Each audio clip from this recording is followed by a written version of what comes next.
Сегодняшний миропорядок, который установился, он, на мой взгляд, не очень соответствует человеческой и природе, и человеческим желаниям. То, что происходит в мире, мы с вами все можем наблюдать. И для нас очень важно понимать следующие вещи, что когда говорят о том, что у нас демократия, это не соответствует действительности. Многие вообще люди не очень хорошо понимают, что такое демократия. Демократия – это прежде всего диктатура большинства. Здесь мало учитывается интерес личности. Но, к сожалению, современное общество дрейфует от демократии. И сегодня я это назвал нетократией. Тот строй, что у нас установился, это нетократия. От слова интернет. Нет – сеть. То есть сеть управляет сегодня людьми. Мы все больше и больше впадаем в некие виртуальные реальности. И то, что происходит сегодня в Соединенных Штатах Америки, и то, что происходит в Киргизии, это очень тесно связано между собой. Вот какой должен быть президент, чтобы поверило российское руководство? Образованный, интеллигентный, выдержанный, знающий, любящий свою, прежде всего, страну, одинаково хорошо говорящий на разных языках, в том числе и государственных, киргизском, русском, там, идеальный вариант еще какое-нибудь владение. Вот. Чем больше языков знает человек, тем лучше. Вот.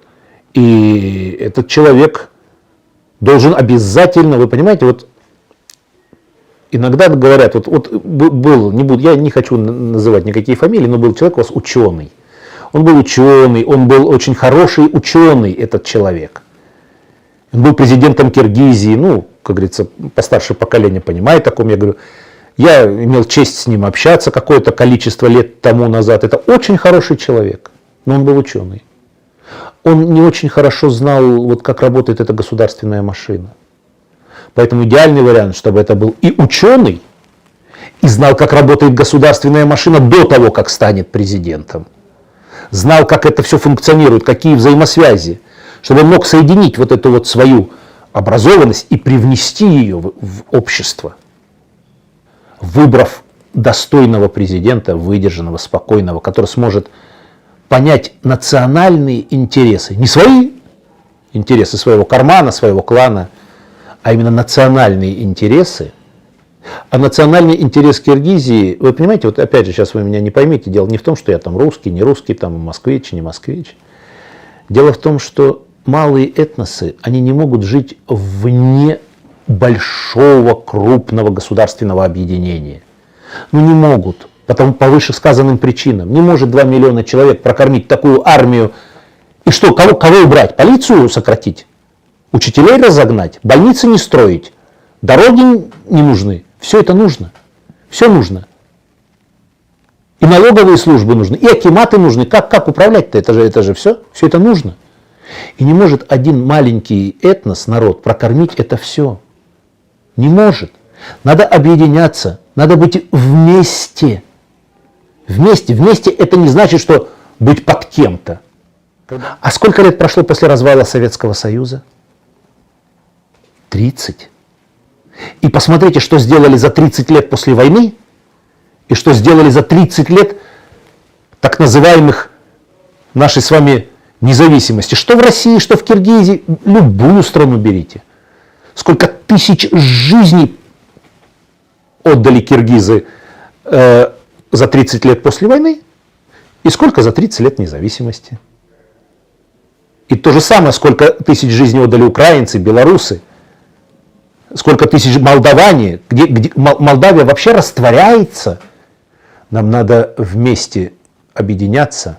А для того, чтобы мы объединились, я еще раз хочу свою идею, вот, которую я уже однажды высказывал, с Садыханом Кимсанбаевичем Мадумаровым мы вели диалог как-то, и я предложил, давайте все-таки подумаем, как нам вот на постсоветском пространстве пролоббировать идею создания памятника восточной женщине, матери, которая сохранила тысячи жизней всех народностей, которые попали под каток войны, которые жили на европейской части.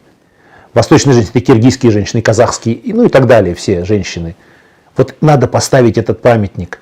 Поэтому если вы, если бы киргизы выбрали себе президента, который это понимал, образованный, который бы знал историю и своей страны, и мира, и вообще и опыт государственного управления.